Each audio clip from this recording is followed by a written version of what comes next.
தொடர்கின்றன. தைப்பொங்கல் பண்டிகைக்கு மறுநாள் நடைபெறும் தமிழர்களின் கலாச்சார வீர விளையாட்டான ஜல்லிக்கட்டில் கலந்து கொள்ள காளைகள் இப்போதே தயாராகி வருகின்றன. தமிழகம் உட்பட தென் மாநிலங்களில் ஆண்டுதோறும் தை மாதம் முதல் நாள் தமிழர் திருநாளான பொங்கல் பண்டிகை கொண்டாடப்பட்டு வருகிறது. அதற்கு மறுநாள் திருவள்ளுவர் தினத்தன்று தமிழர்களின் கலாச்சார வீர விளையாட்டுகளில் ஒன்றான ஜல்லிக்கட்டு மதுரை அலங்காநல்லூர் மற்றும் சில ஊர்களிலும், திருச்சி மற்றும் சேலம் உள்ளிட்ட மாவட்டங்களிலும் நடந்து வருகிறது. ஜல்லிக்கட்டில் பங்கேற்கும் காளைகள் ஒவ்வொன்றாக அவிழ்த்துவிடப்படும் போது அவை சீறி பாய்ந்து ஓடும். அப்போது காளையோடு ஓடிவரும் வீரர்கள் அதன் கொம்புகளையும் வாலையும் பிடித்து மாட்டை துணிச்சலுடன் அடக்குவார்கள். இதில் மாடு முட்டி சில வீரர்கள் உயிரிழப்பதும் உண்டு. பொங்கலுக்கு இன்னும் 1 மாதமே உள்ள நிலையில் அலங்காநல்லூர் ஜல்லிக்கட்டில் கலந்து கொள்வதற்காக இப்போதே தங்கள் காளைகளை வீரர்கள் தயார்படுத்தி வருகின்றனர். அலங்காநல்லூரை சுற்றியுள்ள 20க்கும் மேற்பட்ட கிராமங்களில் உள்ள காளைகள் ஜல்லிக்கட்டை எதிர்நோக்கி தயாராக உள்ளன. அவற்றுக்கு நீச்சல் பயிற்சி மற்றும் மண்முட்டும் பயிற்சி ஆகியவையும் அளிக்கப்பட்டு வருகிறது. மாடு நாங்கள் பண்ணுறது ரெகுலரான பயிற்சிகள் எல்லாரும் எங்களோட மாவட்டத்தில் உள்ள எல்லாருமே அதுக்கான பயிற்சிகளை நாங்கள் அதுக்கு கொடுத்துக்கிட்டு இருக்கோம். மாடுகளை தயார் பண்ணுறது, அதுக்கான இறைகள் கொடுக்கறதுனா இப்போ நம்ம பருத்தி தீவனங்கள், தீவனம், மற்றபடி பயிற்சிகள் பார்த்தீங்கன்னா மண்ணு குத்த விடுறது, நாங்கள் நீச்சல் போடுறது, இதெல்லாமே ரெகுலராக பண்ணிக்கிட்டு இருக்கோம். இதனிடையே ஜல்லிக்கட்டு நடத்துவதற்கு எதிர்ப்பு தெரிவிக்கும் சில சமூக ஆர்வலர்கள் இந்த வீர விளையாட்டிற்கு தடை விதிக்க வேண்டும் என்ற தங்களது வழக்கமான கோஷத்தை எழுப்பி கண்டன குரல் எழுப்பி வருகின்றனர். பெங்களூரு தனி நீதிமன்றத்தில் நடைபெற்று வரும் சொத்து குவிப்பு வழக்கு விசாரணையில் வாக்குமூலத்தை தமிழில் பதிவு செய்ய கோரிய சசிகலாவின் மனு தள்ளுபடி செய்யப்பட்டது. முதலமைச்சர் ஜெயலலிதா மற்றும் சசிகலா உள்ளிட்டோர் மீது பெங்களூரு தனி நீதிமன்றத்தில் வருமானத்திற்கு அதிகமாக சொத்து குவிப்பு வழக்கு நடைபெற்று வருகிறது. தற்போது சசிகலாவிடம் தனி நீதிமன்றம் விசாரணை நடத்தி வரும் நிலையில் தனது வாக்குமூலத்தை தமிழில் பதிவு செய்ய வேண்டும் என்று சசிகலா பெங்களூரு தனி நீதிமன்றத்தில் மனு தாக்கல் செய்திருந்தார். அந்த மனு இன்று விசாரணைக்கு வந்தது. அப்போது கர்நாடக நீதிமன்றத்தில் ஆங்கிலம் மற்றும் கன்னடம் மட்டுமே வழக்கு மொழியாக இருப்பதால் தமிழில் வாக்குமூலம் பெற முடியாது என்று கூறி சசிகலாவின் மனுவை நீதிபதி மல்லிகார்ஜுனையா தள்ளுபடி செய்தார். முல்லை பெரியாற்றில் புதிய அணை கட்ட அனுமதிக்கக்கூடாது என வலியுறுத்தி கம்பம் பகுதியில் 5000த்திற்கும் மேற்பட்டோர் 10வது நாளாக கேரள எல்லைக்கு டிராக்டர்கள் மூலம் பேரணியாக சென்றனர். கேரள பகுதியில் தாக்குதலுக்கு உள்ளான தமிழக மக்கள் அங்கிருந்து இரவோடு இரவாக தமிழகத்திற்கு நடந்து வந்து கொண்டிருக்கின்றனர். சின்ன ஓவலாபுரம், சின்னமனூர், கோகிலாபுரம் உள்ளிட்ட பல்வேறு பகுதிகளில் இருந்து இன்று 5000த்திற்கும் மேற்பட்ட விவசாயிகள் டிராக்டர்களின் மூலம் கேரள எல்லையை நோக்கி பேரணியாக சென்றனர்.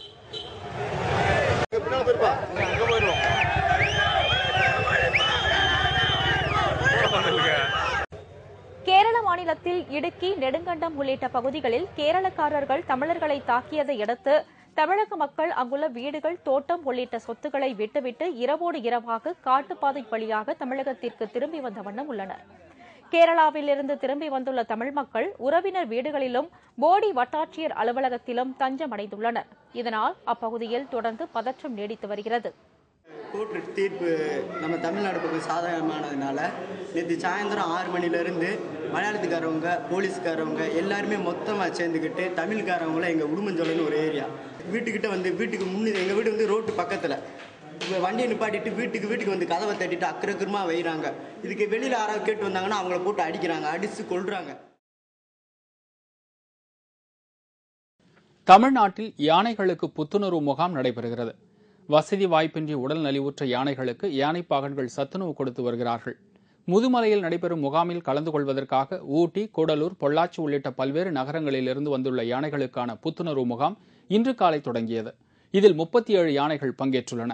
முகாமுக்கு வந்துள்ள யானை ஒன்று மவுத்தார்கன் வாசித்தது பார்வையாளர்களை வெகுவாக கவர்ந்தது.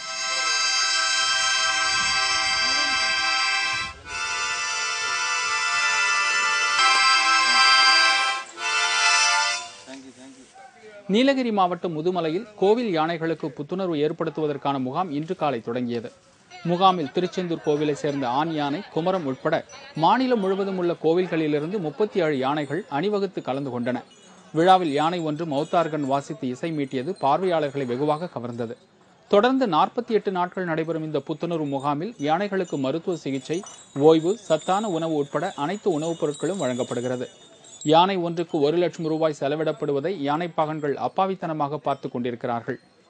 மாவட்ட ஆட்சியர் அர்ச்சனா பட்நாயக் முன்னிலையில் வனத்துறை அதிகாரிகள் துவக்க விழாவில் கலந்து கொண்டனர். பொள்ளாச்சி அருகே உள்ள டாப் ஸ்லிப் பகுதியில் கும்கி யானைகளுக்கான புத்துணர்வு முகாம் இன்று தொடங்கியது. இதில் டாப் ஸ்லிப், உலாந்தி, கோழிக்கருத்தி ஆகிய பகுதிகளில் உள்ள 21 கும்கி யானைகள் முகாமுக்கு கொண்டு வரப்பட்டு அவற்றின் உடல்நிலை பரிசோதிக்கப்படுகிறது. யானைகளுக்கு அரிசி, கொள்ளு, பாசிப்பயிறு, வெல்லம், அஷ்டசூரணம் மற்றும் வைட்டமின் சத்து மாத்திரைகளும் வழங்கப்பட்டன. புத்துணர்வு முகாம் முடிவடைந்ததும் யானைகளின் எடை சரிபார்க்கப்படும் என்று ஆனைமலை புலிகள் காப்பக கள இயக்குநர் வரதராஜ் தெரிவித்தார். சென்னை சைதாப்பேட்டையில் எரிவாயு சிலிண்டருக்கு பதிவு செய்து 30 நாட்கள் ஆகியும் சிலிண்டர் விநியோகம் செய்யப்படாததால் பொதுமக்கள் கவலை அடைந்துள்ளனர். தமிழகம் முழுவதும் பல்வேறு பகுதிகளில் எரிவாயு சிலிண்டர்கள் உடனுக்குடன் விநியோகம் செய்யப்படுவதில்லை என்றும், பதிவு செய்துவிட்டு மாத கணக்கில் காத்திருக்க வேண்டிய அவல நிலை உள்ளதாகவும் பொதுமக்கள் புகார் தெரிவிக்கின்றனர். வீடுகளுக்கு விநியோகிக்க வேண்டிய எரிவாயு சிலிண்டரை ஹோட்டல்களுக்கும் தொழில் நிறுவனங்களுக்கும் வழங்கிவிடுவதால் இவ்வாறு எரிவாயு சிலிண்டர் தட்டுப்பாடு ஏற்படுவதாக பொதுமக்கள் கூறுகின்றனர்.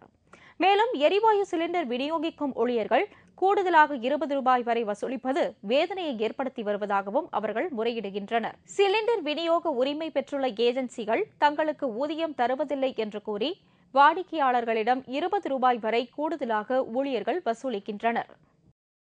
ஆரணி தொகுதியில் நடைபெற்ற மனுநீதி நாள் முகாமில் தேமுதிக சட்டமன்ற உறுப்பினர் 200க்கும் மேற்பட்டவர்களுக்கு நலத்திட்ட உதவிகளை வழங்கினார். திருவண்ணாமலை மாவட்டம் ஆரணி தொகுதியைச் சேர்ந்த புலவன்பாடி கிராமத்தில் இன்று மனுநீதி நாள் முகாம் நடைபெற்றது. இதில் தேமுதிக சட்டமன்ற உறுப்பினர் பாபு முருகவேல் கலந்து கொண்டு தோட்டக்கலைத்துறை, வேளாண் துறை, மருத்துவத்துறை சார்பில் ஏற்பாடு செய்யப்பட்டிருந்த கண்காட்சியை பார்வையிட்டார். இதனைத் தொடர்ந்து 200க்கும் மேற்பட்ட ஏழை எளிய மக்களுக்கு முதியோர் உதவித்தொகை, வீட்டுமனை பட்டா, குடும்ப அட்டை, விவசாயிகளுக்கு நெல்விதை உள்ளிட்ட நலத்திட்ட உதவிகளை சட்டமன்ற உறுப்பினர் வழங்கினார். பீகாரில் கயா பகுதியில் உள்ள ஒரு பள்ளி கட்டிடத்தை மாவோ தீவிரவாதிகள் இடித்து தள்ளினார்கள்.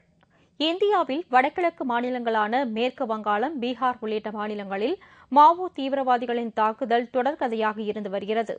தற்போது வினோதமான வகையில் பீகார் மாநிலம் கயா மாவட்டத்தில் உள்ள பாரச்சாட்டி கிராமத்தில் இருந்த ஒரு பள்ளி கட்டிடத்தை மாவோ தீவிரவாதிகள் புல்டோசர் மூலம் இடித்து தள்ளினார்கள். சுமார் 100 பேர் பயங்கர ஆயுதங்களுடன் வந்து இந்த பள்ளியை இடித்து தள்ளிவிட்டு தப்பி ஓடிவிட்டதாக அந்த கிராம மக்கள் தெரிவிக்கின்றனர். இதையடுத்து பள்ளி மாணவ மாணவியர்கள் மைதானத்தில் அமர்ந்து படித்து வருகின்றனர். இந்த பள்ளி கட்டிடத்தை எதற்காக அவர்கள் இடித்து தள்ளினார்கள் என்பது தெரியவில்லை. குஜராத் மாநிலத்தில் அம்ரேலி மாவட்டத்தில் உணவை தேடி விவசாய தோட்டத்திற்கு வந்த சிறுத்தை புலி ஒன்று முள்வேலியில் சிக்கி பரிதாபமாக உயிரிழந்தது.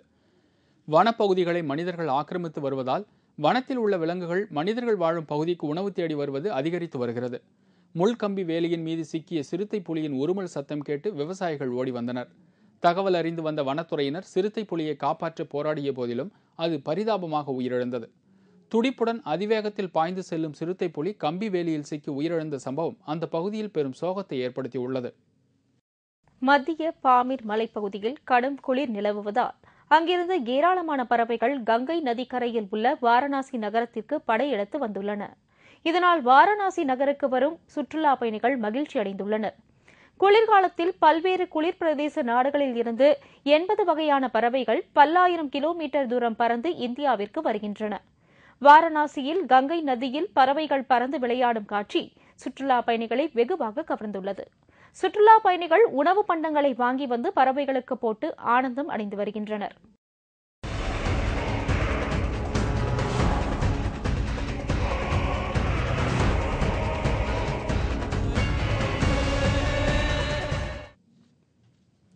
ஆச்சரியம், ஆனால் உண்மை.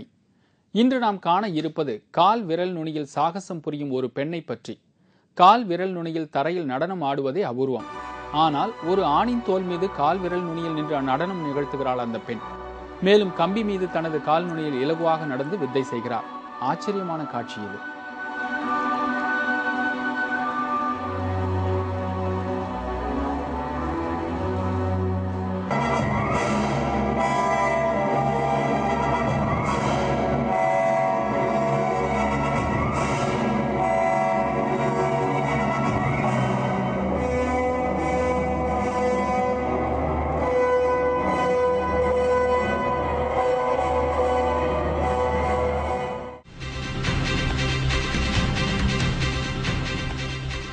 மாதமே ஆன இரட்டை குழந்தைகளுக்கு அறுவை சிகிச்சை. ஒட்டி பிறந்தவர்களை பிரிக்கும் முயற்சியில் மருத்துவர்கள் தீவிரம். விவரம் இடைவேளைக்கு பிறகு.